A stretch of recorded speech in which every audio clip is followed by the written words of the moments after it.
Jaleshwar block महम्मदनगर Patna और राजपुर पंचायतर मिलन स्थल में 2019-20 आर्थिक वर्ष में 2 कोटी टंकार पायलट प्रकल्प मिलित बासगृह योजना एवं भूतकोठी में परिणत होइछि। फल जमी सह घर पाइबाकू आशा बांधी महम्मदनगर पाटना और राजपुर पंचायतर 55 भूमिहीन परिवार पक्का घर स्वप्न भली मौली जाइछि।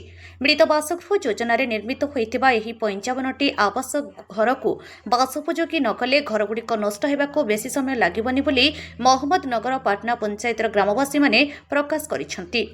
सूचनार प्रकाश जे महम्मदनगर पाटना और राजपुर पंचायत अधीन बेलपाड़ जलेश्वरपुर राजपुर समेत अन्य मौजारे बास करुथिबा 55टी भूमिहीन परिवार को जमी सह घर जोगाइबा पई 2019 मसीह योजना होइथिला। सेही अनुसार तत्कालीन जलेश्वर बीडीओ नित्यानंद साहू गोटिए स्थान रे एही 55 भूमिहीन परिवार पई मिलित बासगृह योजन घर निर्माण सकाशे एक महत्वाकांक्षी योजना तैयारी करथिले। तत्कालीन बालेश्वर जिलापाल के सुदर्शन चक्रवर्ती एही योजना को एक पायलट प्रकल्प भाव अभिहित करी अनुमोदन मध्य देइथिले। सेही अनुसार ओलिंदा और महम्मदनगर पाटना मौजार मिलन स्थल में ओलिंदा क्लस्टर प्रकल्प नाम 55टी आवास घर निर्माण होइथिला। से घरगुड़िक बासोपयोगी करने रास्ता निर्माण पायखाना निर्माण पानीय जल विद्युत सबस्टेशन काम संपन्न होइथिला। एथिपाई सरकारी तहबिलरू पाखापाखि 2 कोटी टंका खर्च होइथिला। तेबे काम पूर्णांग हेबाकू आउ 15 लाख टंकार आवश्यकता थिबा बेले बीडीओ श्री साहू चाकरीरू अवसर नेथिले। तहिपरठारू एही पायलट प्रकल्प प्रशासनर आढ़ नोत्सरे रहिछि और 55टी गोष्ठी आवास घर पानीय जल जोगाण प्रकल्प पंप घर पायखाना घरगुड़िक भूतकोठी होई पड़ी रहिछि।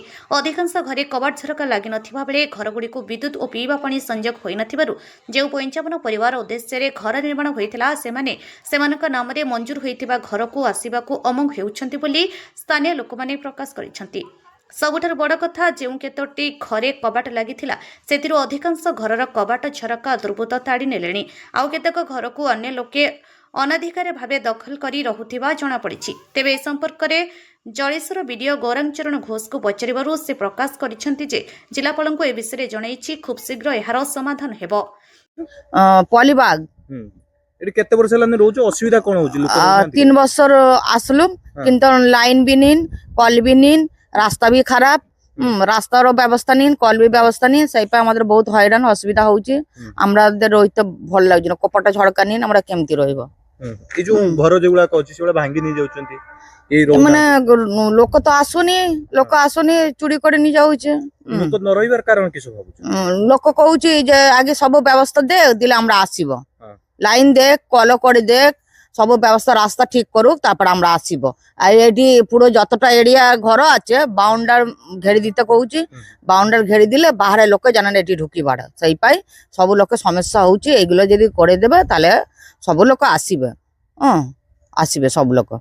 सरकार कोन बुझु नांती सरपंच के हमरा कहिछि बहुत बार कहिछि किंतु से आसुनी माने बुझनी किछु से भी बुझनी सरकार बुझनी हमरा की करब हमरा बाध्य होई कि हमरा अंगनारी गुटे कल आछे से कल जदी भांगी जाय लोकर घर हमरा पानी आनते होछि लोक तो समस्या बकुछि जे हमदे कले पानी आनमने जिंस चोरी होउछि हमदे समस्या होउछि सब रकम समस्या होउछि हमदे एटे।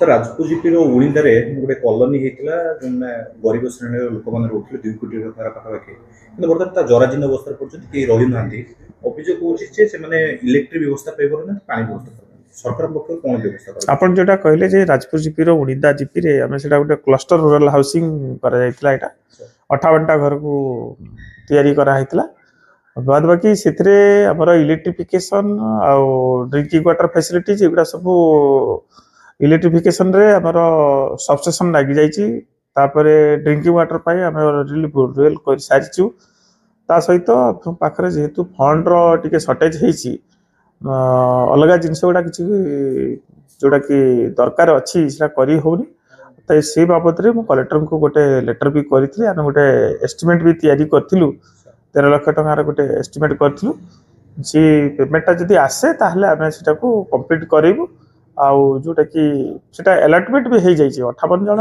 लोकों ना रे अलॉटमेंट भी हो जाइए आउ से माने रही पारे किसी जन भी रही तो से भी ताकर जेतिक आउ एसेसरी जिनस दरकार अछि आमे सब गुरा प्रोवाइड करतबो पैसा आसिकला सब जिनस हम प्रोवाइड करी। थैंक यू जलेश्वर मनोज कुमार भूयंक रिपोर्ट अपराह्न लाइव।